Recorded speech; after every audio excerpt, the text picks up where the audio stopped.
যেই বিষাক্ত সাপে কামড়া আয়াত এটা পড়বেন, পরে দড়িটার মধ্যে একটা ফু দিয়ে পায়ের অথবা হাতের একটা আঙ্গুলে বাঁধবেন, বেঁধে রশিটা একটু টাইট করে ধরবেন, পারলে মাঝে মাঝে একটু দুধ দোয়ায় যেরকম, আর আয়াতিকা পড়বেন কালা খোঁজা ওয়ালা তাখাব সানুইদুহা সিরাতাহাল উলা।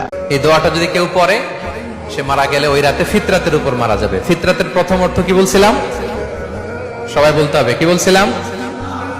তাহলে এই দোয়া পরে রাতা মারা গেলে সে মুসলিম হয়ে মারা যাবে, ঠিক কিনা? পড়েন আপনারা, এটা পড়েন। অনেকে হুজুর শুনিই তো নাই কোনোদিন, করবো কিভাবে? এই যে আজকে আলোচনা করলাম, এটা রেকর্ডে থাকবে, আপনারা শুনে মুখস্থ করে নেবেন। রাসূল সাল্লাল্লাহু আলাইহি ওয়াসাল্লাম বলেছেন, যখন ঘুমোতে যাবা এই দোয়াটা পড়বা। দোয়াটা দেখেন কত চমৎকার। আল্লাহুম্মা ইন্নী আসলামতু ওয়াজহি ইলাইক ওয়া ফাওয়াদতু আমরি ইলাইক ওয়া আলজাতু যহরি ইলাইক রাগবাতান ওয়া রাহবাতান ইলাইক লা মাল